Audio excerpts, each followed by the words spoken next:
Halo, perkenalkan, saya Vivi. Sebelumnya terima kasih atas undangannya Kak Yeni. Terima kasih sudah memberi kita kesempatan untuk terlaksananya kegiatan atau pertemuan malam ini yang judulnya sharing pengalaman melamar beasiswa di Amerika. Dan tentunya seperti Kak Yeni tadi sudah sapa, ada Kak Dirga yang akan berbagi pada kita. Di sini ada berapa orang? Saya sapa dulu ya satu-satu. Halo Kak Cile. Halo, Halo. Lagi di mana, Kak? di kedai kopi, baru pulang kerja. Oke. Terus ada Kak Yudi, Kak Ali, Kak Erika, Kak Eksya, dan Kak Cindy. Eh, Pertama-tama, marilah kita mengucapkan Bismillahirrahmanirrahim. Semoga kegiatan kita pada hari ini yang akan kita laksanakan berjalan dengan lancar. Amin. Di sini sudah hadir Kak Dirga. Halo Kak Dirga. Halo, Assalamualaikum. Waalaikumsalam. Sebentar. Kak Dirga lagi di mana, Kak? Masih di Amerika, di Austin, Texas. Oh, di Austin. Iya. Sekarang jam berapa sih di sana? Kita beda 13 jam. Di sini setengah 8 waktu Central Time. Ya, pagi. Oke. Oke, teman-teman. Di sini sudah hadir Kak Dirga nih. Jadi Kak Dirga ini sekarang sedang melaksanakan program belajarnya ya Kak, Magister Studi Kebijakan Global di Universitas Texas di Austin. Yang insya Allah akan lulus di tahun 2023 ini ya Kak. Amin. Amin, insya Allah amin. Sebelumnya Kak Dirga menempuh pendidikan sarjana ekonomi akuntansi di Universitas Brawijaya Malang, teman-teman. Dan D3 akuntansi di STAN ya, Kak ya. Iya, Dan betul, Mbak. pengalaman profesionalnya Kak Dirga sekarang ini sedang magang di kantor auditor kota ya, Kak ya? Iya, saat ini sedang sembari kuliah juga sembari internship di salah satu kota, kantor auditor di kota Austin. Masya Allah, keren ya. Dan Kak Dirga juga adalah juga sedang aktif juga ya Kak di kegiatan organisasi mahasiswa Indonesia di Austin. Oke, mungkin kita langsung aja ya Kak ya. Kakak mau berbagi tentang bagaimana cara melamar beasiswa di Amerika. Mau sharing langsung atau mau menyampaikan presentasi Kak? Boleh ada sedikit presentasi nih kalau boleh Presentasi ya? share, izin share Oh, screen ya. Oke, Kak Yeni. Oke. Udah bisa kelihatan screen-nya? Ya, udah bisa Kak. Silakan Kak. Oke. Ya. Selamat kenal semuanya. Saya Dirga Satrio Muhammad. Insya Allah pada hari ini saya akan menyampaikan sedikit sharing terkait pengalaman bagaimana saya menempuh pendidikan S2 di Amerika, dan di sini saya sebagai salah satu penerima beasiswa dari Fulbright, jadi mungkin sedikit banyak akan mengeksplor tentang beasiswa Fulbright itu sendiri, walaupun tidak tertutup kemungkinan juga secara umum juga bisa diambil pelajarannya, insya Allah. Oke, pertama-tama mungkin disclaimer dulu di awal, bahwa semua pandangan, komentar, maupun informasi yang saya sampaikan di sini, itu murni pendapat pribadi saya, tidak mewakili instansi tertentu, apalagi mewakili official statement dari Fulbright Scholarship Program. Sedangkan untuk informasi resminya bisa dilihat langsung di situs resmi beasiswa yang bersangkutan. Kalau di Fulbright, ada di bawah, itu ada di aminef.org.id, di bagian Fulbright Master's Degree Scholarship untuk segala informasi yang formal dan yang resmi. Terus, bentar ya. Terus agenda yang ingin saya sharing hari ini cuman singkat saja, semoga singkat, padat, dan jelas. Itu yang pertama tentang Fulbright experience saya, bagaimana saya menjalani Fulbright, beasiswa Fulbright. Yang kedua ada sedikit terkait teknis atau administrasi, bagaimana persiapan kita untuk mengejar beasiswa, apa saja yang dipersiapkan. Terus saya akan mencoba membahas lebih dalam sedikit terkait poin highlight, beberapa poin yang menurut saya itu penting untuk kita persiapkan lebih dalam, terutama terkait persiapan seleksi beasiswa. Lalu apabila ada pertanyaan, silahkan tanya di mana saya, silahkan gunakan fitur raise up atau tanyakan di komen saat saya sedang presentasi, maupun di akhir nanti ada sesi khusus, insya Allah kita bisa diskusi lebih panjang di question and answer. Tapi kalau bisa mau nanya secara spontan, silahkan aja. Biar mungkin kepikiran pertanyaannya di situ, tanyakan langsung aja, nggak apa-apa.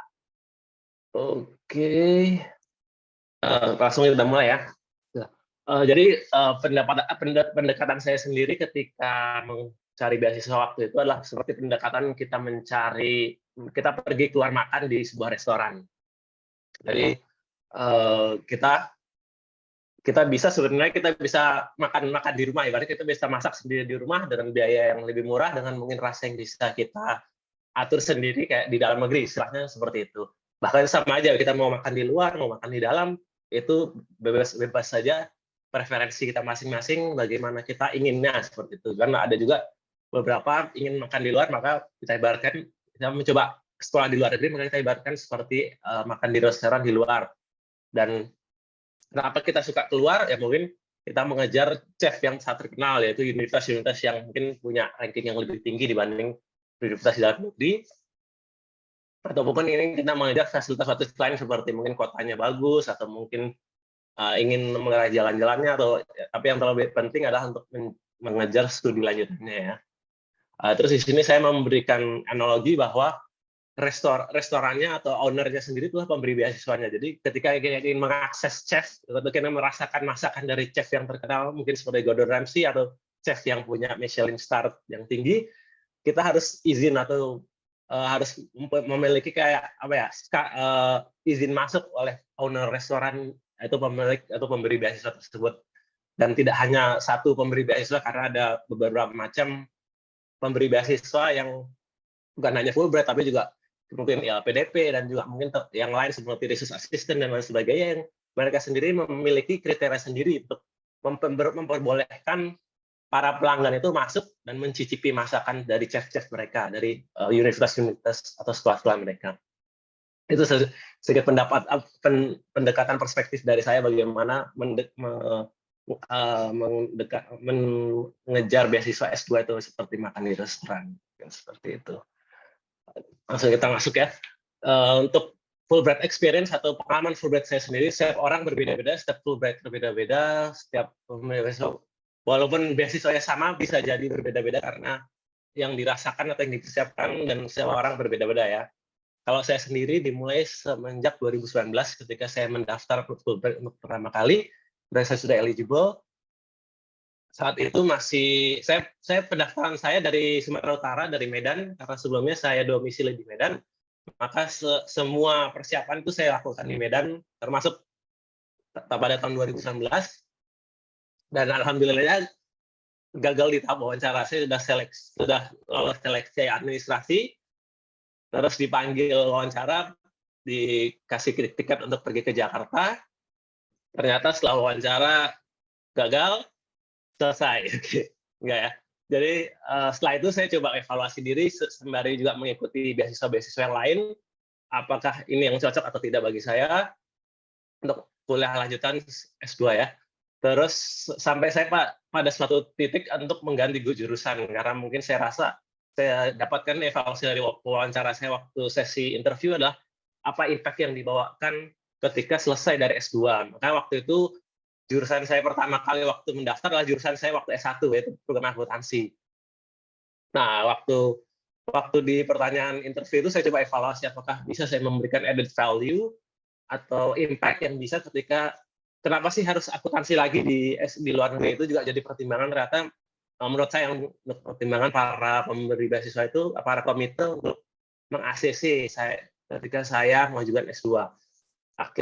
Singkat cerita, saya ganti jurusan. Saya pikir saya coba merelasikan atau mencoba mengkaitkan lebih dekat dengan pekerjaan saya, karena setelah saya pulang dari S2 saya akan melanjutkan pekerjaan saya sebagai PNS di public policy. Jadi kan lebih terkait bahwa ketika saya pulang dari S2 akan melanjutkan public policy, maka akan lebih terkait dengan pekerjaan yang akan saya lakukan pulang dari Amerika, pulang dari melanjutkan S2, maka pendapat saya mungkin akan lebih mengena di para komite. Akhirnya saya 2020 saya daftar kembali, dan alhamdulillah bisa lolos seleksi administrasi, seleksi wawancara. Saya dapat interview, jadi saya dapat dua pengalaman berbeda. Yang pertama saya mengalami wawancara secara in person, yang kedua berhubung sedang pandemi, semua dijalankan secara online. Mungkin salah satu angkatan pertama yang menjalani interview secara Zoom ya, secara online, nggak lolos, menjadi award di 2021 dan berangkat ke US pada 11 Agustus 2021. Oke.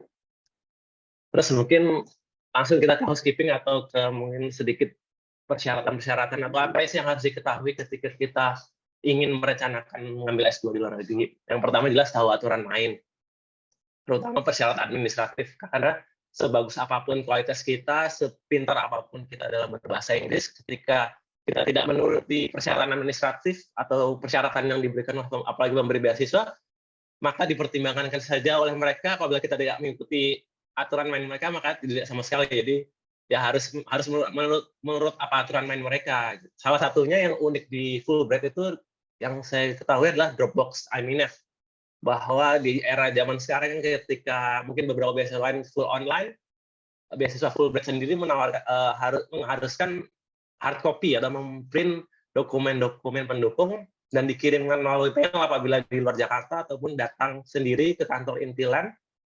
Semenjak COVID ada Dropbox sendiri yang harus dimasukkan ke dalam Dropbox tersebut untuk aplikasi IMINEF. Itu lengkapnya ada di website resminya mereka.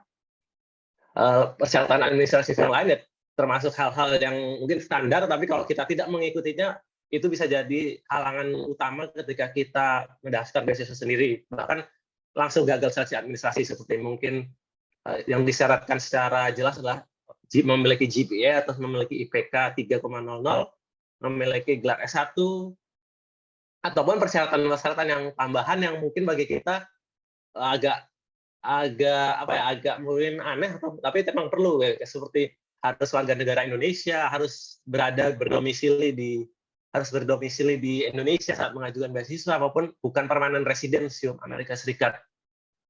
Juga salah satu persyaratan administrasi adalah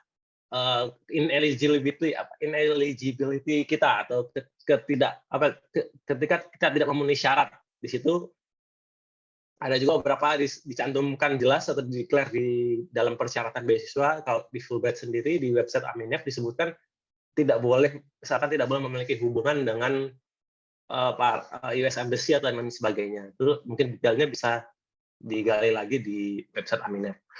Terus untuk berikutnya timeline. Timeline itu sangat penting, terutama bagi teman-teman yang sambil bekerja ataupun sambil masih kuliah S1, sebagai fresh graduate mau merencanakan S2 lanjut.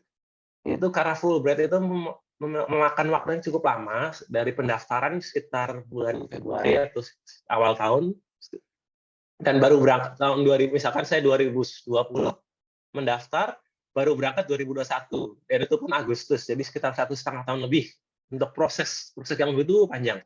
Mungkin beasiswa lain itu ada juga mungkin daftar di tahun itu, dapat LOA, langsung bisa berangkat di tahun itu juga. Tapi untuk Fulbright, karena tetap harus tahu aturan main Fulbright, atau tentang IMINEF, aturan mainnya, maka kita harus mengikuti seleksi yang sedemikian panjang, dan mungkin bagi orang sangat frustasi ya.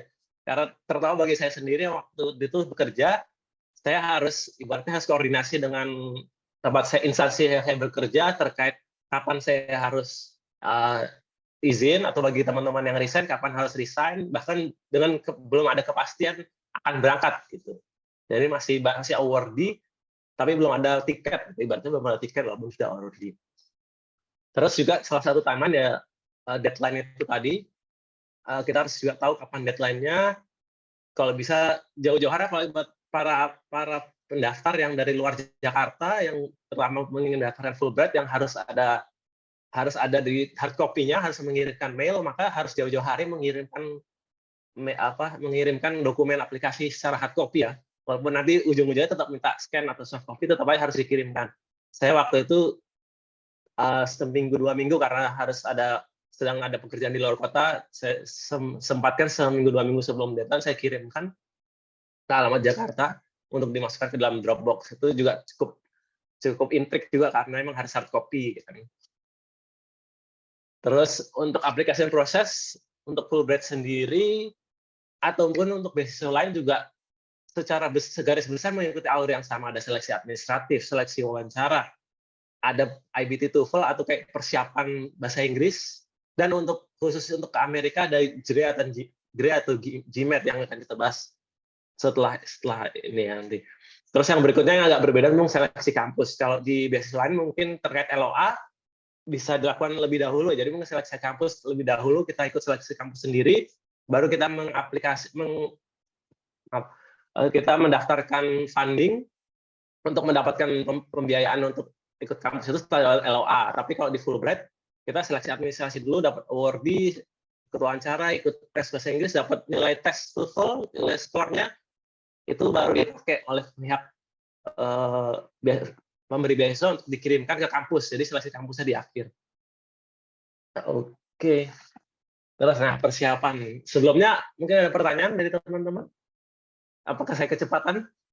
Tidak ada? Bagi teman-teman yang ingin bertanya, silakan. Lanjut. Oke. Begitu kita lanjut aja ya. Oke, persiapan. Di sini saya garis bawahi ada untuk 3 kita bahas sekilas saja. Untuk yang 3 terakhir kita membahas lebih mendalam setelah yang satu ini. Sebentar ya.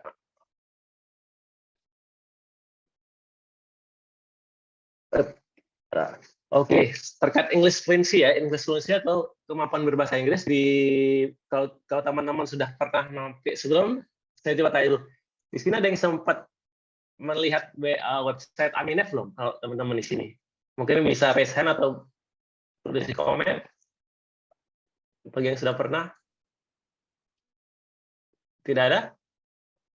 Oke, jadi di website Aminef ini kalau teman-teman yang berminat untuk S2 melalui Fulbright, di situ ada general requirement sama ada yang spesifik. Jadi di general itu kalau tidak salah ada tulisan seperti should have, harus memiliki nilai TOEFL 550 bagi peserta master atau ekuivalennya misalkan dia dengan IELTS atau dengan Duolingo, jadi menerima Duolingo juga. Hanya saja di bawahnya lagi di generalnya juga diminta untuk memiliki English proficient. Jadi sebenarnya walaupun kita punya, jadi silver liningnya atau mungkin garis merah, benang merahnya adalah walaupun kita mampu mendapatkan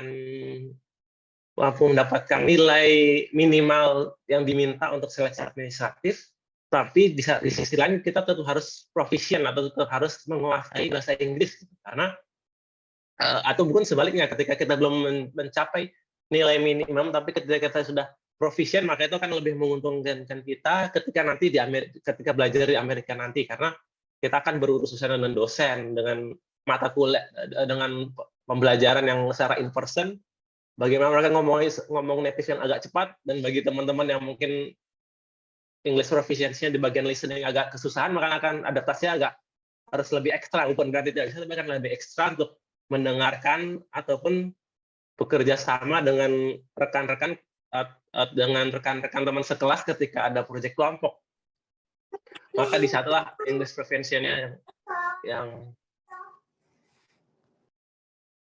English proficiency itu dituntut untuk bisa minimal bisa untuk adaptasi di Amerika nanti, seperti itu.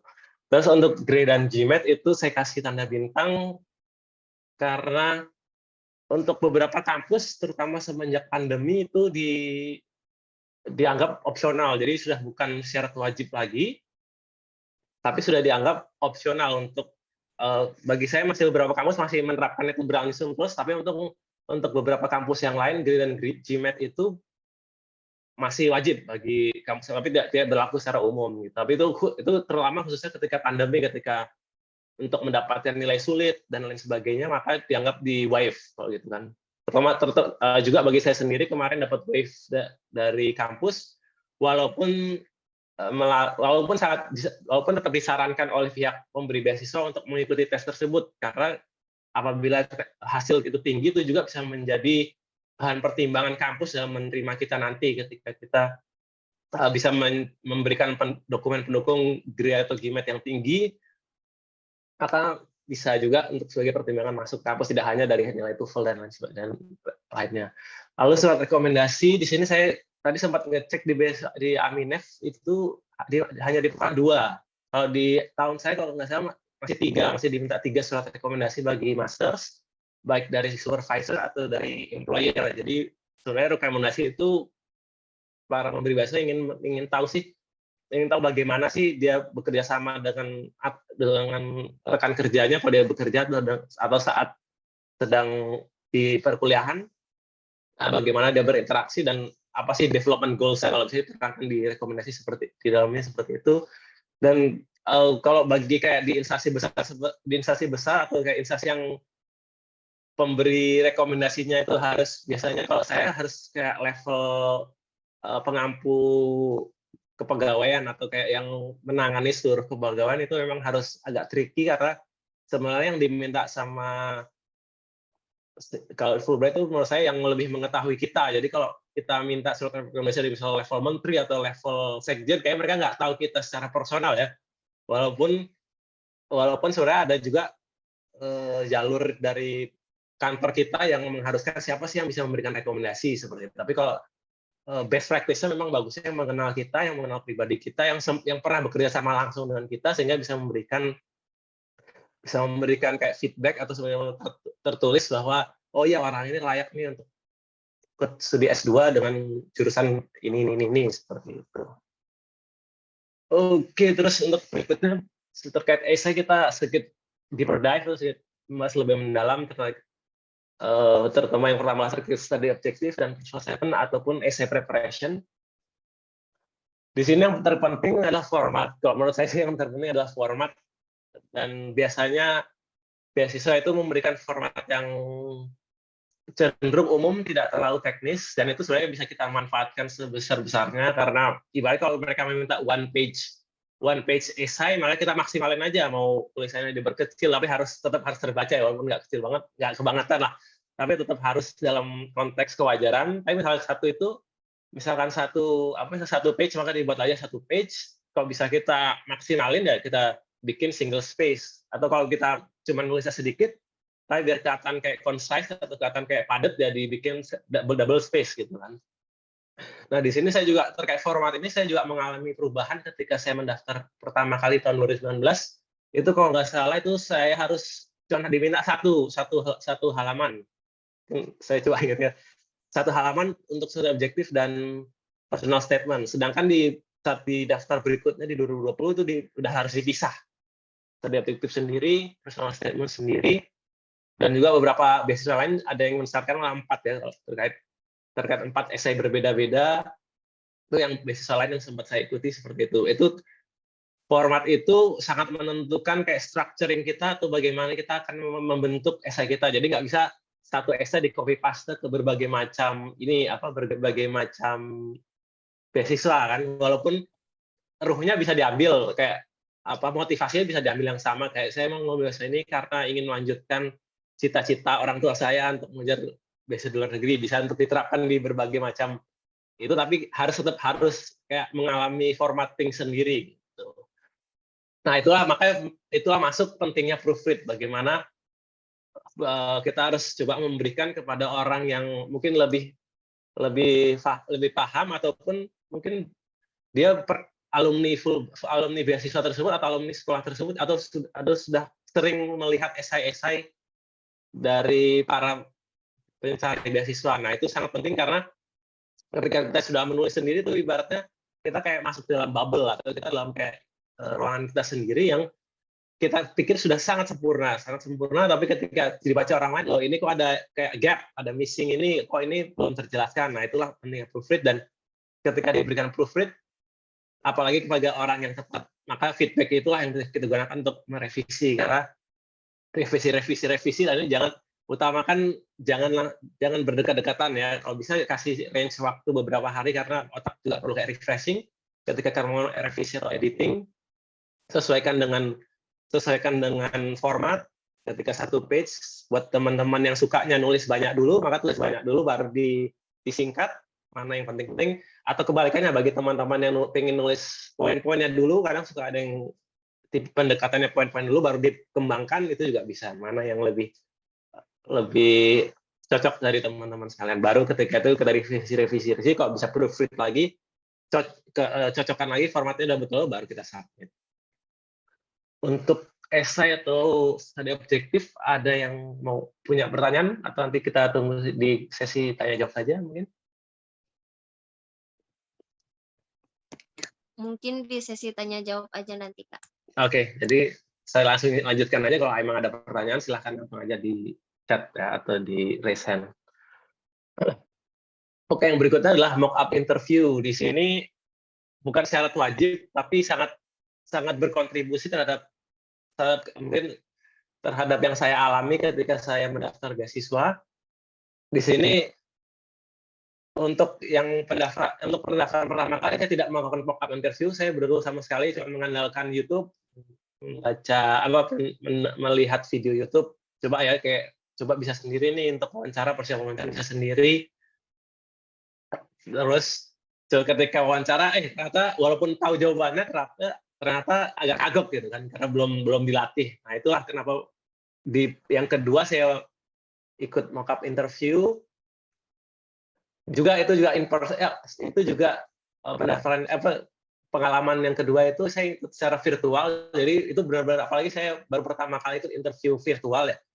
Jadi ya agak susah juga kan, gimana sih body language kita yang baik, gimana sih cara kita lihat apakah wawancara kita mengerti atau enggak gitu jawaban kita. Kalau di in person atau secara langsung kita bisa tahu ya, oh mereka nunduk-nunduk. Kalau ini layarnya kecil-kecil, terus ada banyak lah ya kan, kita harus perhatiin satu-satu, nggak bisa kita eye contact kepada mereka, maka nggak jadi tantangan sendiri. Maka disitulah mock-up interview itu bisa untuk kayak merekreasikan atau kayak mensimulasikan pengalaman wawancara, walaupun nggak sesungguhnya, tapi minimal kita tahu sih gimana feel-nya, karena bakal berbeda walaupun sendiri maupun secara aplikasi. Kan juga banyak sekarang aplikasi yang dinilai oleh komputer ya, yang interview oleh computerized interview, yang benar-benar kayak agak bisa menghitung kayak bagaimana intonasi suara kita di depan komputer, bagaimana tatapan mata kita, apakah kita sering menatap layar atau sering menatap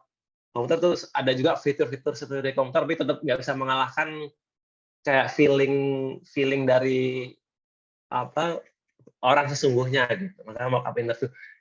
Lalu salah satu tambahan lagi untuk mock-up interview lah, dia memberikan kita general questions yang kira-kira akan muncul ketika kita melakukan mock-up interview. Jadi menyiapkan flashcard, yaitu bagaimana pertanyaan-pertanyaan yang sering muncul. Itu kita bisa lihat googling online tuh biasanya sering ada. Itu kita bikin kayak data bank-nya, apa pertanyaan-pertanyaan yang sering muncul, sering ditanyakan. Umumnya akan berkaitan dengan aplikasi kita, apa yang ditulis di aplikasi kita. Apabila kurang jelas tertulis di aplikasi kita, biasanya wawancara akan menanyakan ini kenapa begini, ataupun general question yang lain, seperti kenapa mengambil beasiswa ini, kenapa tidak S2 di dalam negeri, atau yang benar-benar general. Nah, itu masuk ke poin berikutnya, timekeeping. Ketika kita tidak melakukan mock-up interview, kita walaupun mengetahui jawabannya, tapi mungkin jawaban kita kan sangat panjang. Gitu. Tapi dengan melakukan mock-up interview, kita jadi evaluasi, kita perlu jawaban yang singkat, padat, dan jelas. Nggak harus panjang-panjang, nggak harus muter-muter, tapi jelas, karena para pewawancara ini waktunya terbatas, dan yang diwawancara pun sangat banyak. Jadi yang akan dikenang atau yang akan diingat oleh mereka adalah orang-orang yang punya jawaban yang jelas gitu, dan mungkin tidak bertele-tele dan sebagainya. Jadi timekeeping ini ketika mock-up interview akan diuji atau dites dan kita bisa menyesuaikan setelah kita mock up interview. Mungkin sedikit saran dari saya juga jangan terlalu banyak mock up interview, jadi apapun yang berlebihan juga nggak terlalu baik ya, karena mungkin kita bisa burn out, kita udah siap untuk menjawab semua pertanyaan, nanti ketika interview sesungguhnya kita merasa itu terlalu artifisial. Jadi ketika ditanya pertanyaan ini kita jawabnya kayak robot, langsung jawab bla bla bla bla bla gitu, bla bla bla kayak udah di script gitu kan. Padahal secara ini juga genuinitas kita juga dinilai gitu. Bagaimana kita harus menjawab secara spontan dan benar-benar kita bukan kayak menyiapkan teks jawaban gitu. Oke, lanjut. Untuk yang terakhir adalah pilihan kampus. Di sini mungkin bisa dilihat langsung di gambar kiri bawah saya, itu adalah top 10 policy school di US. Buat teman-teman yang menyukai policy ini, kalau nggak saya masih tahun sebelumnya mungkin ada penyesuaian harga untuk tuition fee. Itu kalau kita lihat sekolahnya sama, sekolah kebijakan publik, sekolah policy, tapi tuition fee-nya yang berbeda-beda.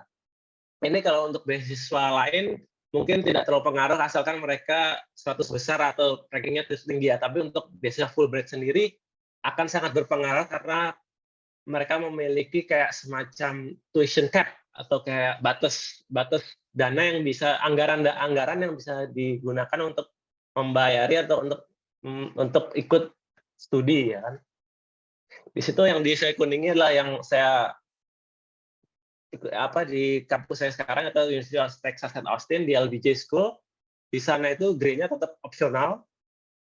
Kita lihat kayak sekolah kayak Harvard itu required grade-nya, bahkan Georgia pun required, tapi ada juga beberapa sekolah-sekolah yang masih opsional. Yang paling berbeda adalah di tuition fee-nya atau di resident for semesters. Ini untuk khusus resident sendiri tuh range harganya dari $20.000 termurah sampai ke $102.000 itu untuk 4 semester ya.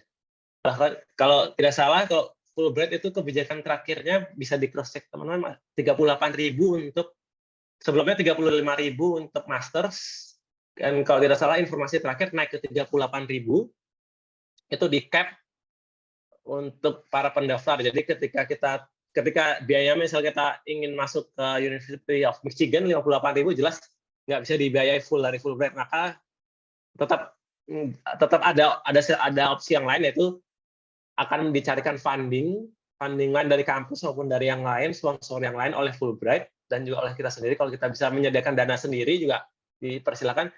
Cuman sangat besar kemungkinan akan shortfall atau sangat besar kemungkinan akan ada biaya yang harus kita keluarkan untuk menambah itu dari manapun uangnya.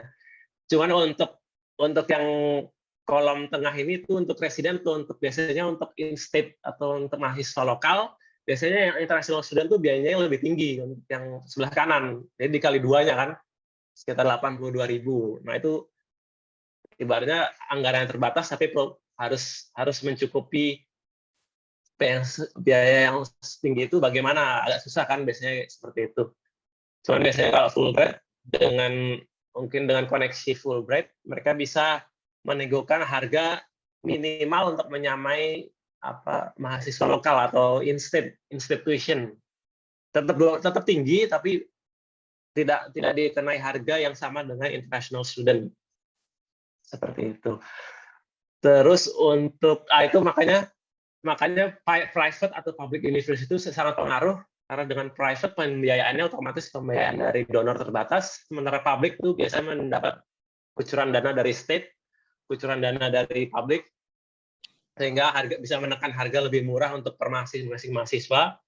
Umumnya sih kalau Fulbright biasanya di public university, tapi tidak menutup kemungkinan teman-teman yang mendapatkan LOI acceptance di private university.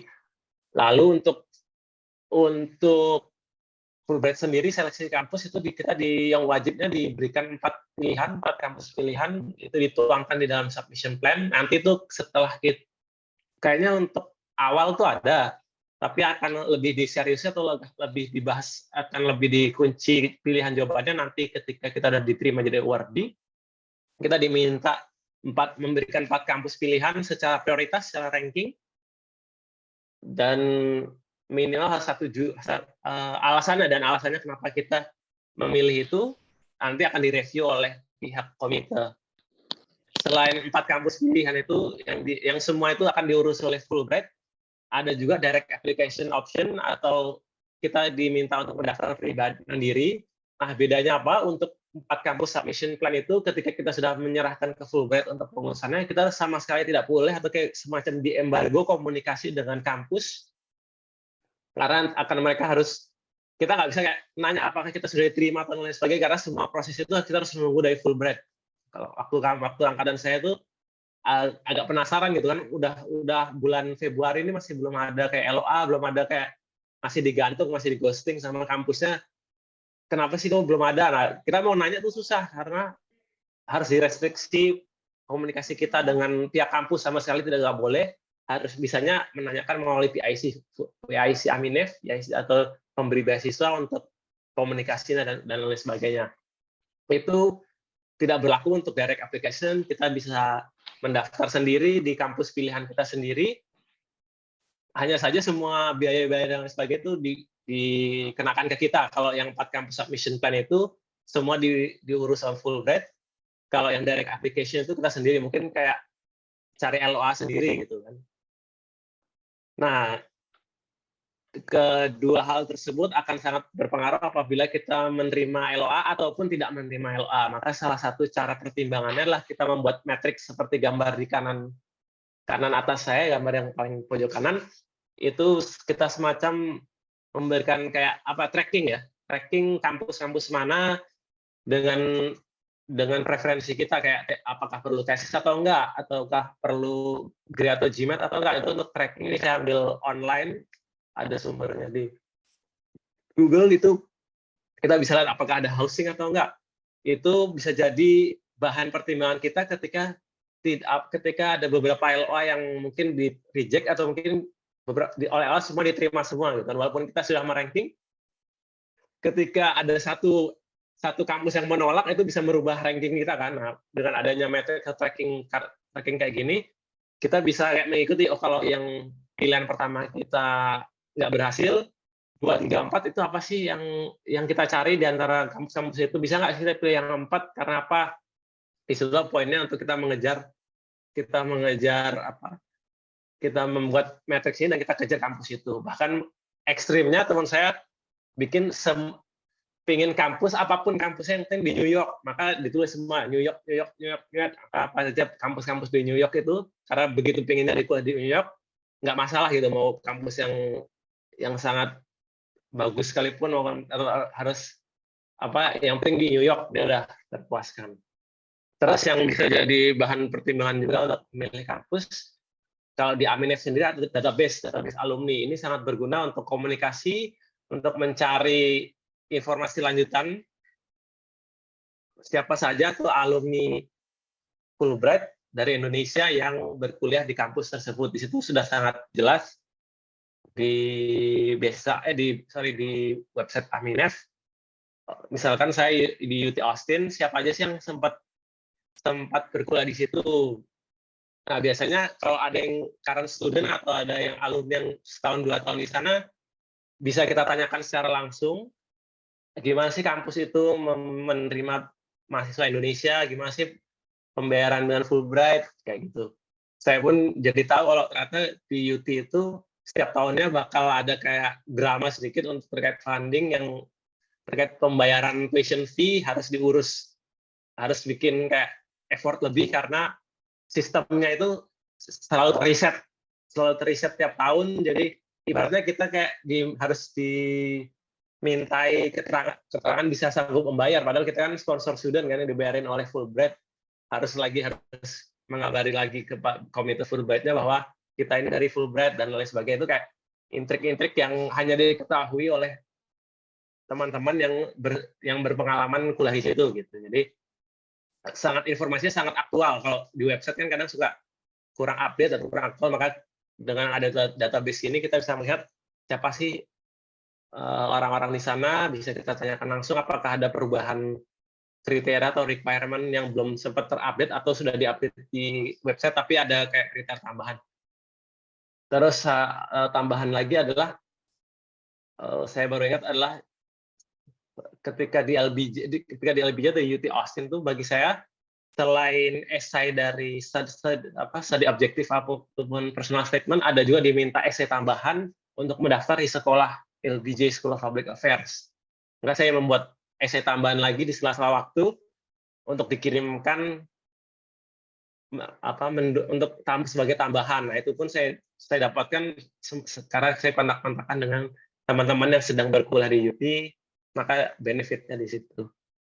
Mungkin itu dari saya. Ini sedikit enjoy this world lah.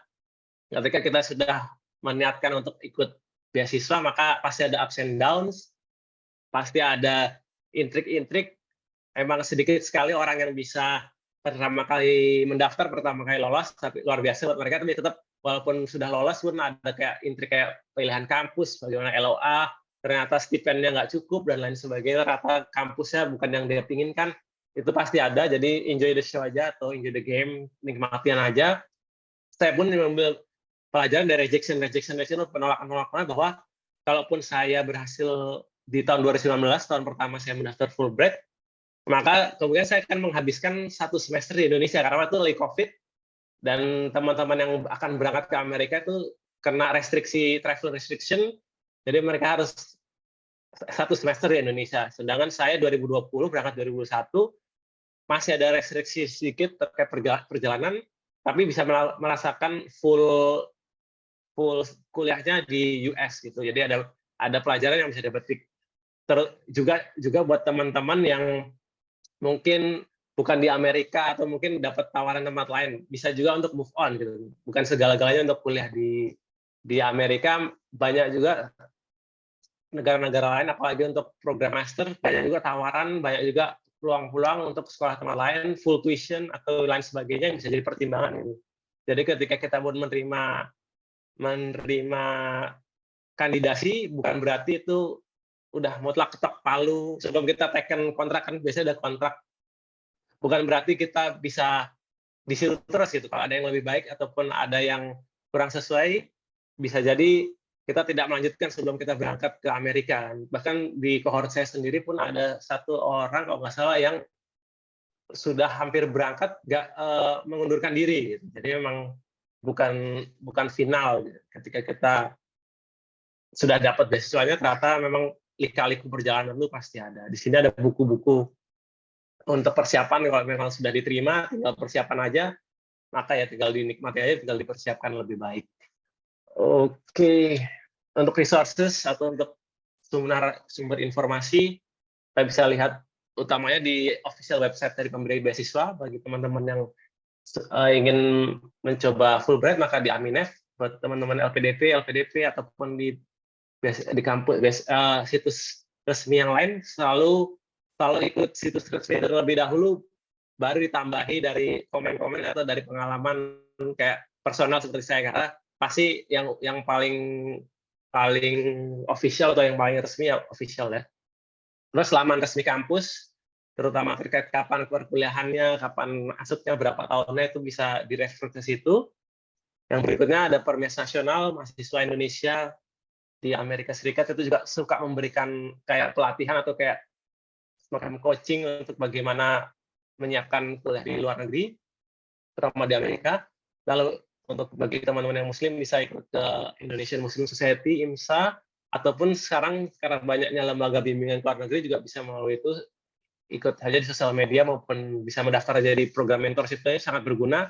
Ini menyiapkan kita untuk seleksi administrasi maupun kuliah wawancara maupun GRE atau GMAT, itu sangat membantu sekali.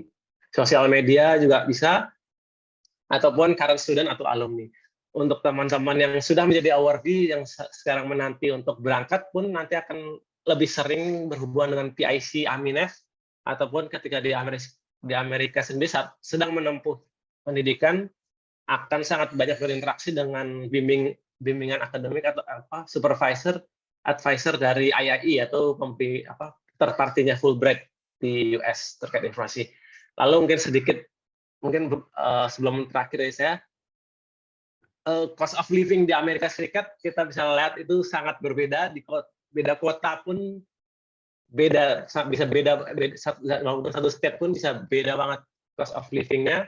Kalau teman-teman punya kayak kota impian di situ, silahkan bisa dicek. Ini mungkin tahun 2021-2020 cost of living, walaupun bukan real, tapi ini diambil dari kayak agregat dari rata-rata pengeluaran di sana, bisa jadi patokan minimal lah.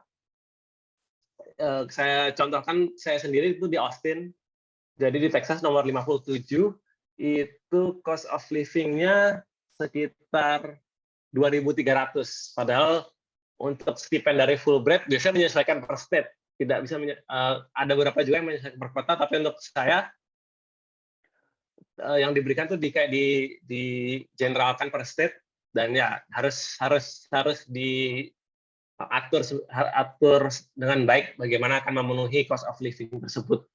Apalagi saat sekarang zaman inflasi ya, sudah inflasi tinggi, harga-harga tinggi, cost of living tinggi, itu untuk stipend tidak bisa menyesuaikan dengan cepat ya. Jadi ketika akan ada mau penyelesaian stipend harus kayak bikin perjanjian lagi untuk periode 1 tahun. Jadi nggak bisa ketika harga-harga tinggi, harga gas lagi mencapai $4 per galon atau sangat tinggi, maka tetap stipendnya tetap yang diterima sama. Makanya bisa jadi kita terdampak. Maka untuk pilihan kota maupun kampus silahkan dilihat sendiri. Itu juga untuk bagi yang ingin lewat Fulbright bisa jadi pertimbangan cost of living ini karena akan terkait dengan stipend kita yang diberikan.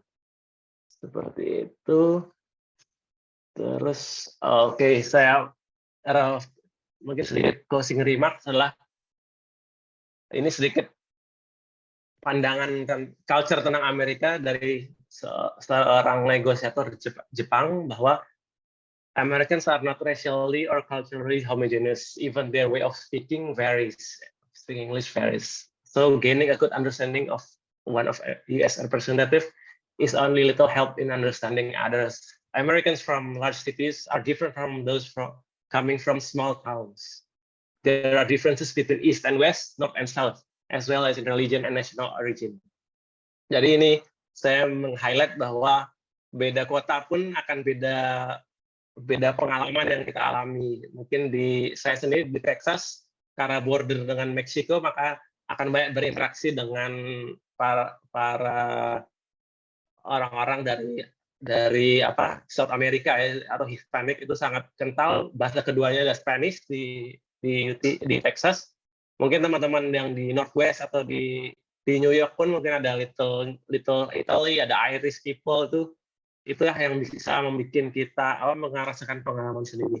Juga untuk teman-teman yang di STEM mungkin akan lebih sering berinteraksi dengan jurusan STEM yang kayak matematika dan sebagainya, akan lebih sering berinteraksi dengan teman-teman international student dibanding kalau teman-teman yang social sciences akan lebih, jadi kayak demografi kelasnya itu lebih banyak orang lokalnya seperti itu. Jadi itu juga bisa jadi pertimbangan, walaupun kita udah jauh-jauh ke sana juga bisa jadi pertimbangan apakah kita ingin merasakan culture yang seperti apa, itu bisa juga jadi pertimbangan selain biaya dan pilihan kampus. Mungkin demikian dari saya, mohon maaf kalau terlalu panjang atau kecepatan.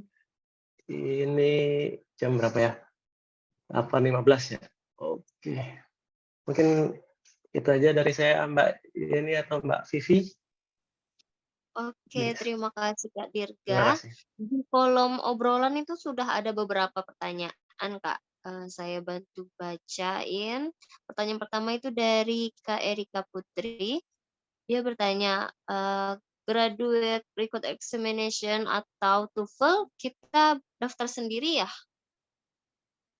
Oh, oke. Kalau yang TOEFL untuk seleksi administrasi atau di awal itu bisa menggunakan ITP dengan 550 itu sendiri untuk ITP. Tapi ketika kita jadi awardee akan ikut pelatihan bahasa Inggris, itu semua akan dibayar oleh Aminef, Fulbright, untuk termasuk untuk GRE dan GMAT.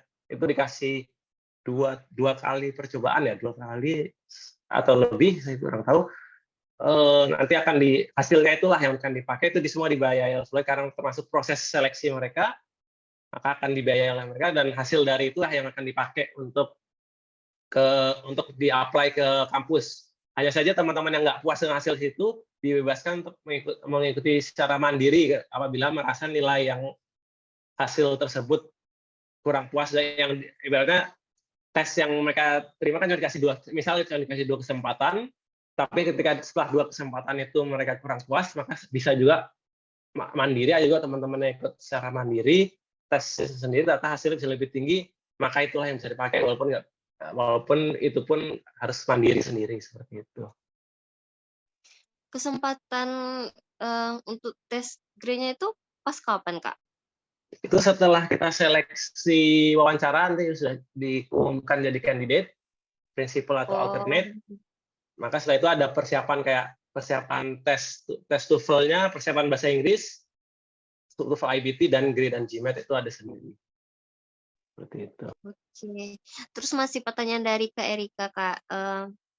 Dia bertanya lagi, biayanya kalau kemahalan jangan daftar ya, bagusnya kalau mau Fulbright. Gimana ya? Biayanya kalau kemahalan jangan daftar ya, bagusnya kalau mau Fulbright. Oh, Biaya Kak. tuition fee kampus. Mungkin terkait tuition fee ya. Jadi ibaratnya kalau kita ingin kampus impian ke kayak Harvard atau Ivy League yang lain yang private university yang mungkin tuition fee-nya sangat mahal, mungkin sampai di ratusan ribu bagi international student, maka memang baiknya tanyakan kepada ada nggak alumnus Fulbright yang sempat berkuliah di sana, apakah ada funding tambahan dari kampus, apakah ada kayak opsi lain, sponsorship dari yang lain, jadi RE atau TA atau lain sebagainya, maka bisa dengan seperti itu tetap bisa mengalami Fulbright. Hanya saja ketika tidak ada alumnus Fulbright atau mungkin belum pernah ada Fulbright yang sana, bisa tetap melalui Fulbright, tapi akan siap dengan shortfall. Maka kalau shortfall tuh kayak ada kayak kekurangan kayak biaya kuliahnya melebihi dari anggaran yang diberikan oleh Fulbright, maka kita harus ibaratnya mereka udah mencarikan funding tambahan nggak dapat, maka kita cari sisanya gitu. Nah, itulah kita dibebaskan untuk mencari apakah kita bawa personal funds, kita bawa uang sendiri, atau bisa jadi menjadi salah satu alasan untuk kita tidak lanjut di kampus tersebut, kita coba ganti kampus, karena ada 4 pilihan kan ya. Tapi memang kalau secara finansial, kalau memang pinginnya yang lebih prestis, yang bergengsi, tapi private, yang kalau private kan lebih sedikit fundingnya, mungkin untuk kayak optional fundingnya, maka baiknya ya mungkin mencari kayak beasiswa lain yang bisa lebih mengakomodasi biaya yang nggak mensyaratkan ada tuition cap, tuition fee cap-nya seperti itu. Oke. Apakah udah jelas Mbak Erika? Oh iya, gimana Mbak Erika? Atau kita lanjut dulu ke pertanyaan kedua, Kak, dari Ali Hingga. Dia minta soal interview dan jawaban bagusnya bagaimana? Kasih contoh dong, Bang. Soal interview dan jawabannya bagusnya bagaimana ini subjektif kali. Tapi, misalnya satu atau 2 contoh, Kak. Oke, coba ya. Jadi, saya mungkin bisa contohkan kemarin waktu saya interview, salah satu pertanyaan yang muncul adalah ketika saya melanjutkan S2 kan waktu itu saya mengambil akuntansi ya, terus ditanya ini nanti bisa di-switch dengan yang saya ambil sekarang itu Global Policy Studies. Ketika pulang dari Amerika, bagaimana mengimplementasikan hasil yang didapat dari Amerika. Jadi jawabannya bagusnya seperti apa? Kalau saya sendiri ya bisa diimplementasikan di kehidupan sehari-hari saya sebagai seorang ASN atau sebagai seorang pegawai negeri sipil yang akan membawa ibaratnya tools-tools yang sudah dipelajari di Amerika untuk diterapkan di Indonesia apa berdampak kepada policy-policy yang akan kita buat atau decision making yang kita buat di Indonesia nanti. Jadi bagusnya jawabannya bagaimana? Bagusnya jawabannya adalah kita bisa mengkaitkan apa sih yang kita pelajari di Amerika nanti dengan nanti saat kita kembali ke Indonesia. Buat teman-teman yang dari para akademisi jauh lebih relate lagi kan, bahwa saya bisa menggunakan kayak resource yang dari Amerika yang sangat banyak itu kita bawa ke Indonesia dan kita sharing di Indonesia, atau penelitian yang belum ada di Indonesia yang sudah diteliti sekian lama di Amerika itu bisa kita terapkan di Indonesia dan kita coba kita modifikasi untuk menyesuaikan dengan penelitian di Indonesia, apakah hasilnya sama dengan penelitian yang sudah dilakukan di Amerika dan lain sebagainya. Itu yang jelas harus concise, jelas, dan bagaimana ketika pewawancara itu mendengarnya mereka teryakinkan gitu. Oh, ternyata memang dia bisa membawa apa yang dari Indonesia seperti itu. Bahkan ekstrimnya ya itu tadi, ketika jawaban kita itu kayak agak gantung atau kayak kurang prepare, maka paling muncul di benak para pewawancara adalah apa bedanya dengan S2 di dalam negeri, kan juga bagus juga kan. Mungkin Kak, berkaitan dengan jadi pihak, Fulbright tahu Kakak kerja kan. Nah, berarti, surat rekomendasinya itu salah satunya dari mana Kak? Dari Oh, kantor Kakak? Mhm. oke, ya. Jadi surat rekomendasi kalau misalnya bekerja dengan kita, dan tergantung dari kita apakah dari akademisi atau dari praktisi atau dari kayak pekerja kantoran, maka kalau pekerja kantoran bisa digabungkan dengan dari supervisor atau atasan langsung kita seperti itu. Kalau mungkin dia kerjanya di kampus ya dulunya mungkin dari para dosen di kampus seperti itu. Oke, terus lanjut Kak, dari penanya ketiga dengan 3 pertanyaan. Saya bacakan dulu ya Kak pertanyaan-pertanyaannya. Jadi pertanyaan dari Kak Tiara Sila yang pertama, berapa lama pelatihan persiapan yang difasilitasi Aminef? Yang kedua, mau making sure, jadi untuk proses pendaftaran atau mendapatkan kampus dilakukan oleh funding kah? Kita tidak terlibatkah? Terus yang ketiga, biasanya ada hal apa yang menjadikan seseorang tidak sampai pada tahap wawancara? Silakan Kak Dirga. Oke, makasih pertanyaan dari Mbak Tiara ya. Untuk pertanyaan pertama, berapa lama pelatihan persiapan yang fasilitasi MF? Kalau saya tidak salah, saya kebetulan tidak mengikutinya karena sedang bekerja juga, jadi nggak dapat izin dari kantor untuk ikut latihan itu. Tapi sekitar saya dapat dari teman yang ikut di tahun cohort yang tahun 2023 ini, sekitar 4 minggu apa ya, sekitar 4 mingguan. Kalau nanti akan dikonsep beberapa minggu gitu, dan itu opsinya disediakan opsi online. Jadi kenapa saya tidak ikut, karena ketika dikasih tahu jadwalnya itu harus kita ajukan ke pimpinan kita di kantor kan, atasan kita di kantor. Nah, kebetulan waktu itu jam dilaksanakan jam kerja, sedangkan saya sedang bekerja full time juga, nggak bisa juga untuk kayak membagi waktu, maka saya pilih untuk mem-wave dan coba untuk belajar mandiri seperti itu, untuk pelatihan TOEFL, IBT, dan GRE dan GMAT seperti itu. Terus mungkin lanjut ke pertanyaan nomor 2, make sure untuk proses pendaftaran itu, ini khusus ketika kita sudah terseleksi jadi menjadi salah satu kandidat dari Fulbright, maka terutama untuk yang submission plan atau 4 pilihan kampus yang kita ajukan melalui Fulbright, maka memang tidak terlibat sama sekali, hanya mengajukan 4 pilihan dengan alasannya. Itu pun akan direview dulu oleh IAI sebelum dilanjutkan. Walaupun singkat, saya pun kayak bikin komen, kenapa pilih kampus ini? Oh, ini karena rankingnya tinggi.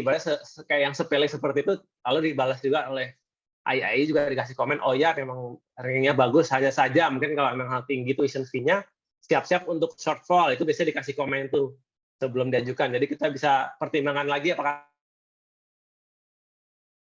sudah disubmit atau sudah dikirimkan melalui prosesnya Fulbright, maka kita sama sekali kayak nggak dilibatkan dalam proses kayak negosiasi apakah fundingnya bisa turun, apakah ada funding tambahan, itu semua prosesnya diserahkan pada Fulbright. Kita pun dibatasi untuk tidak boleh menanyakan, apalagi menanyakan ke kampus, maka ada semacam kayak restriksi seperti itu kalau untuk submission plan atau yang melalui ketika sudah jadi kandidat ya.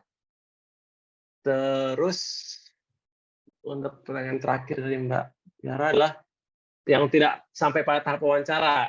Yang paling utama yang saya tahu adalah ketika kita tidak masuk dalam seleksi administratif gitu kan. Ibaratnya telat masukin aplikasi itu pasti tertolak kan.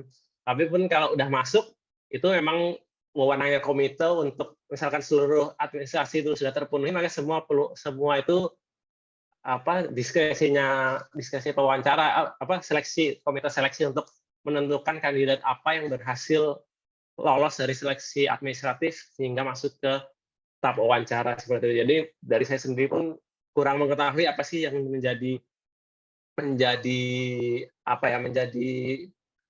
kriteria mereka. Hanya saja ya pasti menggambarkan apa sih ruh beasiswa tersebut gitu. Apa sih yang dicari dari beasiswa Fulbright itu kepada para awardee-nya. Biasanya beberapa beasiswa ada juga yang mendeskripsikan secara implisit di dalam kayak aplikasi beasiswa mereka bahwa mereka mencari seorang leadership. Ada juga yang mencari mungkin seorang dengan jiwa volunteer yang tinggi. Nah, itu biasanya beasiswa kayak mensyaratkan secara tidak langsung, tapi itu yang mereka cari di situ. Nah, itu yang bisa kita harus menggali-gali tersebut seperti itu. Tapi tidak ada kayak rumusan baku yang kayak gini bisa lolos sih, yang TOEFL-nya 700 bisa lolos 677 TOEFL ITB bisa lolos ke wawancara, belum tentu juga. Itu kan diskresinya secara pihak komite wawancara. Kan begitu. Kalau ada tambahan mungkin ya Mbak Yeni kan bisa menambahkan. Ya gimana Kak Ian? Apakah artinya tidak ada ulasan dari mereka ya kenapa kita ditolak? Nggak ada ya? Kayaknya nggak ada ya kalau setahu saya. Mungkin ya saya pikir anak-anak yang aktif di PUPA ini bagus sekali ya kalau misalnya mendaftar, karena memang jiwa sosial pernah bekerja di lapangan itu sangat mendukung. Dan itu mungkin untuk hari ini Dirga yang akan. Oke, sedikit nambahin dari situ mungkin. Nah, ini kalau teman-teman yang suka aktif organisasi, walaupun sekecil apapun perannya itu kalau bisa dituliskan gitu, diekspresikan di bentuk tertulis, karena itu yang suka kita terlewati gitu kan. Kita saking merasa ini peran kita kecil banget nih, cuma jadi seksi konsumsi misalkan. Tapi sebenarnya itu udah menunjukkan skill leadership bahwa kita mampu mengikuti kayak mampu kerjasama dengan atasan, mampu kerjasama dengan ketua, mampu melakukan kayak delegasi tugas ketua dengan baik. Nah, itu sebenarnya merupakan salah satu kayak trait atau salah satu kayak sifat kepemimpinan leadership yang memang dicari oleh para pemberi beasiswa tersebut. Seperti itu. Oke. Sepertinya penjelasan atau jawaban dari Kak Yani dan Kak Diga barusan itu juga menjawab pertanyaan dari Eksya Aditya Nurul Asmi yang dia bertanya apa yang harus saya siapkan untuk melanjutkan S2 di luar negeri, karena saya sekarang sedang berada di S1, sedang menjalankan S1 katanya. Nah, terus juga pertanyaannya mindset apa sih yang perlu ditumbuhkan dari sekarang juga untuk mentalnya, mungkin untuk menguatkan mental, Kak. Tips dan triknya, Kak Dirga. Oke, kalau mindset mungkin berbeda-beda tiap orang. Kalau yang saya sampaikan di awal tadi, kalau saya ngambil beasiswa S2 kayak makan di restoran gitu. Sementara komparasinya kalau S2 di dalam negeri ya makan di rumah sendiri gitu. Yang beda-beda kan, kalau kita di rumah sendiri tuh kita bisa ketemu keluarga, kita bisa ngomong bahasa Indonesia dengan enak gitu kan, kita bisa ibaratnya lebih enak. Tapi ketika kita S2 keluar negeri ya makan di luar di restoran, ibaratnya kayak makan di luar restoran tuh kayak siap ngeluarin uang tambahan misalkan untuk biaya-biaya persiapannya, biaya lesnya, biaya tesnya, itu nggak semua memang di cover sama beasiswa gitu kan, pasti ada beberapa yang harus kita keluarkan sendiri gitu, ataupun dibayarkan maupun mengeluarkan sendiri. Dan mindsetnya itu aja, yaitu makan di restoran tuh ada macam-macam, kayak ada yang kadang chefnya tuh misalkan chefnya galak, universitasnya ini kita nggak sesuai ekspektasi kita, tapi kita udah masuk di sana, ya udah karena ini di luar negeri kita harus maksimalkan. Secara mindset seperti itu. Kalau untuk secara mental, ini aja sih, kalau misalkan sudah diterima ataupun sedang mengejar, ya anggap aja sekolah S2 itu sama aja sih, maksudnya yang ditujukan gelarnya kan, kita mau gelar ini, tapi yang berbeda kan yang subjektif kayak prestis, kayak pengalaman di luar negeri. Tapi kalau untuk kayak untuk prosesnya yang dilalui sama, kita harus ikut kuliah, kita harus ikut diskusi di kelas, kita harus ikut, yang beda bahasanya sama orang-orangnya di luar negeri. Kalau di Indonesia kan sama aja kan, kita ketemu juga dengan teman-teman angkatan yang mungkin kita lebih nyaman di sana, ataupun kita mencoba keluar dari zona nyaman di luar negeri, itu bebas, sama sekali tidak menegasikan satu dan lain, dua-duanya sama-sama bagus. Yang penting kita bisa berkarya kembali ketika kita bisa memanfaatkan ketika pulang membawa gelar S2 itu buat apa sih gitu.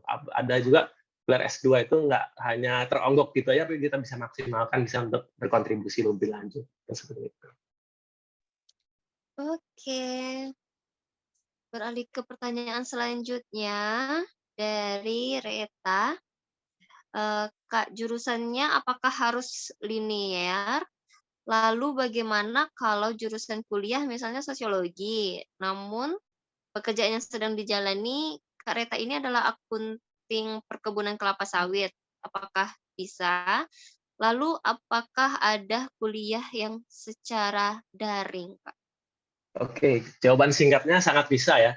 Jadi untuk jawaban pertama, jawaban panjangnya untuk jurusan harus linear itu tergantung ketika kita pulang dari S2 nanti, dan tergantung kita meyakinkan para panelis dari wawancara. Jadi ketika saya sudah menyontohkan, kalau saya yang pertama tuh linear, dibikin akuntansi.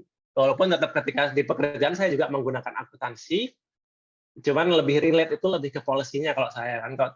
Dan saya meyakinkan para panelis itu seperti itu. Mereka pun punya pertanyaan juga, ketika akuntansi ternyata di Amerika itu berbeda dengan di sini, gimana? Walaupun tetap linear, tapi harus tetap menjelaskan gimana sih ketika dibawa ke Indonesia, apakah tetap bisa diterapkan, seperti itu. Maka ketika Mbak Reta ini, misalkan jurusan sosiologi, S1 sosiologi, kalau S2-nya beda, pindah jurusan, itu memang harus ada kayak alasan kuat. Dan salah satu yang alasan kuat itu ketika kita akan kembali di kantor tersebut, di posisi yang sama, maka itu menjadi alasan kuat bahwa kita akan pakai gelar S2 itu untuk membantu pekerjaan kita di kantor ketika kita pulang nanti, kalau misalkan pulang dari situ. Atau ketika kita ingin beralih jurusan, kita ingin beralih, kayak misalkan kita ingin masuk PNS setelah S2, maka kita mengambil persiapannya, kita mengambil S2 kebijakan publik. Karena setelah dari S2 kita akan switch, kita akan beralih pekerjaan kita untuk menjadi PNS, ataupun kayak mau jadi dosen, maka kita misalkan mencari Master of Education, maka kita akan beralih, dan peralihan itu harus kita jelaskan di salah satu esai atau personal statement atau studi objektif kita, yang menjelaskan di sana bahwa saya ingin berubah yang nggak linear jurusannya, kenapa sih alasannya, sudah kita jelaskan. Dan tapi sangat bisa untuk dari sosiologi untuk ke accounting. Terus untuk online, ini untuk perkuliahan online, kalau saya mengambil pertanyaan ini, kalau untuk perkuliahan online di US itu, kalau Fulbright agak dibatasi ya. Kalau Fulbright itu batas perkuliahan online itu 6 SKS kalau nggak salah untuk mahasiswa internasional, sisanya harus in person. Kalau yang ditanyakan terkait ini ya. Terus saya juga sempat beberapa kali mengikuti perkuliahan yang full web based atau full online, masih ada di US, walaupun secara gradual akan berubah jadi in person semua, seperti itu. Cuman dari Fulbright, proof-nya atau motivasi dari mereka adalah untuk exchange atau untuk bertukar interaksi secara langsung. Jadi bahkan internship saya pun diminta untuk in person gitu, untuk bisa berinteraksi dengan budaya lokal, seperti untuk interaksi budaya, culture, dan lain sebagainya. Nggak bisa in person, tapi tidak menghukumkan untuk bisa online sepanjang masih dalam kriterianya imigrasi, karena ada ketentuan imigrasi, visa, beberapa kuliah online yang diperbolehkan masih internasional. Oke, bagaimana teman-teman? Apakah ada pertanyaan lagi?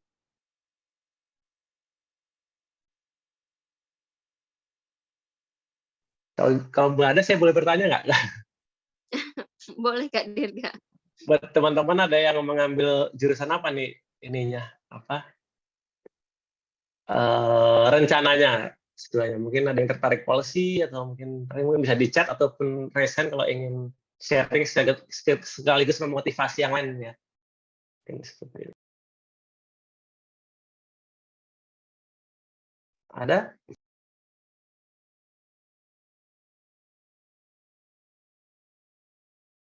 Atau masih TBD, masih to be decided untuk jurusan S2-nya? Itu juga sangat wajar sekali ya, membuka peluang itu. Saya pun belajar terkait mungkin ya sedikit materi pengalaman adalah saya tuh belajar terkait jurusan itu juga karena ikut pendaftaran itu. Jadi waktu saya daftar yang pertama kali akuntansi, saya coba menggali tuh apa sih bisa dikembangkan dari akuntansi di S2. Ternyata begini. Oh, udah saya coba ganti jadi jurusan yang mungkin lebih cocok dengan saya. Itu proses ya.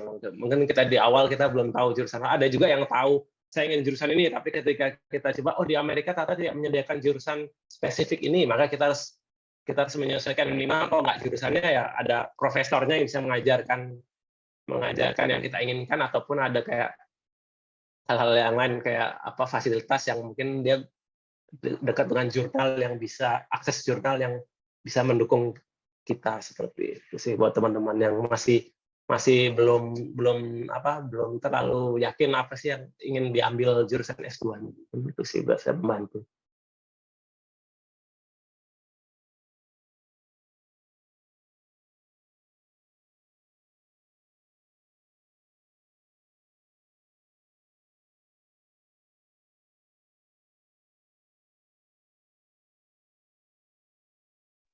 Oke, bagaimana teman-teman? Atau Vivi Kak yang mau nanya. Berarti apakah dari mulai daftar secara administrasi itu surat menyurat dan data-datanya itu sudah dalam berbentuk bahasa Inggris? Kalau untuk soal menyurat ke Fulbright-nya kan ya, ke Aminef ya. Iya, kalau untuk itu sudah mulai pakai kayak email, korespondensi melalui email sudah bahasa Inggris. Hanya saja ada PIC Aminef di situ yang berbahasa Indonesia kalau misalnya kita agak kesulitan bahasa Indonesia. Tapi secara bahasa formal yang digunakan untuk berinteraksi biasanya bahasa Inggris kayak email, surat menyurat dan itu. Tapi kalau kayak untuk ada kayak mau ditanyakan secara lebih menjelimet atau secara lebih detail yang kalau di bahasa Inggris kan agak susah, maka ada PIC Aminef. PIC Aminef itu biasa dipasangkan ke setiap orang beberapa orang berbeda-beda. Jadi kita bisa nanyakan kayak mentor kita gitu kan. Ini kalau gini terkait ini gimana. Ini saya belum ada. Itu biasanya kita dikasih PIC itu setelah wawancara kalau ketika sudah jadi kandidat, terus kita tinggal koordinasi. Itu metode koordinasi itu bisa pakai bahasa Inggris, bisa banget. Bagaimana dengan ijazah atau transkrip nilai kita sebelumnya? Itu bahasa Inggris kan, ada ininya, ada translasinya kan. Ada di syarat, untuk syaratnya kan, syarat untuk ijazah itu. Iya. Oke. Oh iya, kalau yang ijazah itu saya lihat di websitenya ini in original language and in English. Jadi memang harus ada translasi yang biasanya oleh penerjemah tersumpah kan. Tapi kalau teman-teman yang sekarang kan banyak juga yang bilingual kan, itu cukup satu aja. Kalau yang bilingual yang di bawahnya ada bahasa Inggrisnya, itu biasanya lebih mudah lagi kan, hanya itu udah dua bahasa dan bisa jadi syarat untuk diajukan.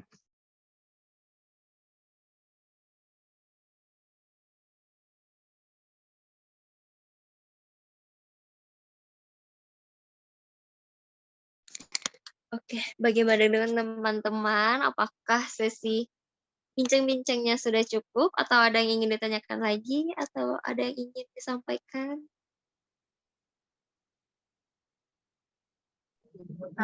Mau makasih aja sih sama Kak Dirga yang udah sharing, sama Kak Yeni juga yang sudah memfasilitasi, ter-encourage untuk mempersiapkan diri.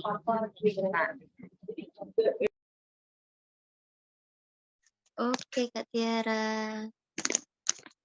Gimana Kak Ian? Iya, tadi saya pikir diskusi ini bakalan sekitar 30 menitan, ternyata kita udah lebih 1 jam ya juga.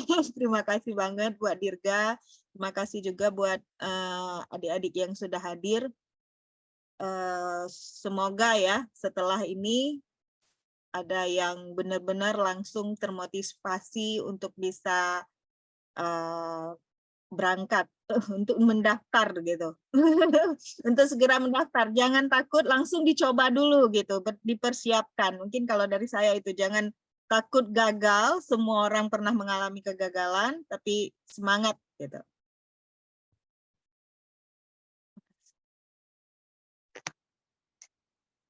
Oke, Kak Ian, terima kasih.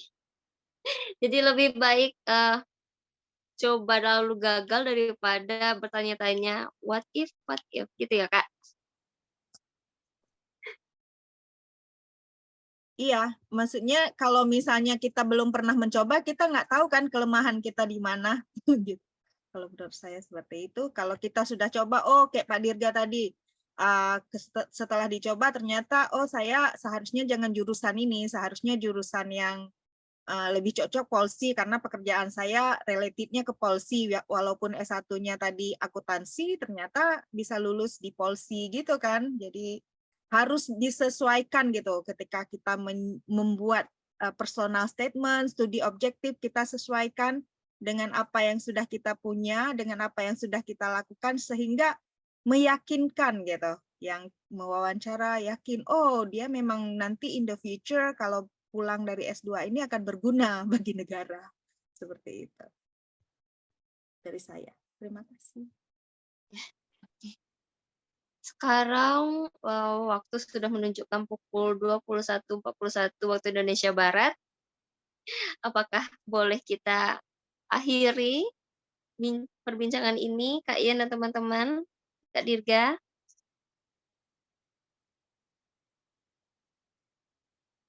Yep, udah lebih dari yang kita janjikan. Namun mungkin nanti kalau mau kontak-kontak Dirga lagi, adik-adik di sini boleh ya mungkin ya mau nanya-nanya. Dirga mungkin mau di-share emailnya atau kontak Oh ya, yang saya adik-adik bisa. tulis di chat aja ya.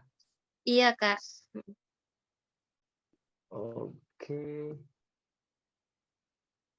Itu ya, Email kasih email atau di chat.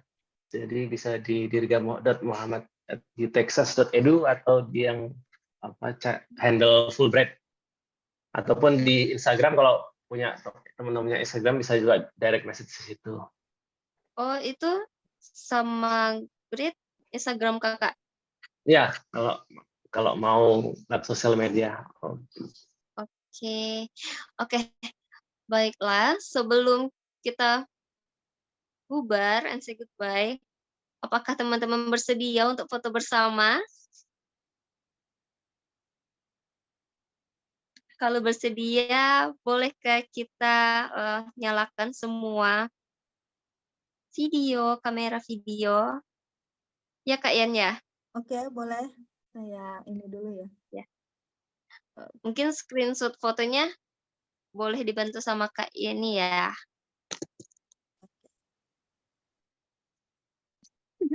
Oke nih, ada 2 lagi yang belum nyala. Masya Allah. Wajah-wajah Pejuang S2, ya beasiswa. Allah. Wajah-wajah pejuang beasiswa. Oke. Nggak apa-apa ya, belum nyala itunya. Nggak apa-apa ya. Kita screenshot aja.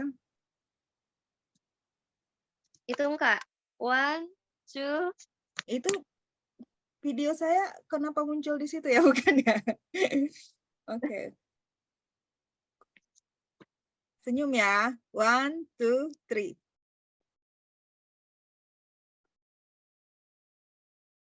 Oke.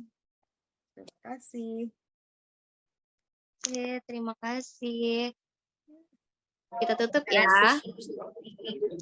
Sampai jumpa. Terima kasih Kak Dirga. Terima kasih banyak ya. Kak Dirga, Kak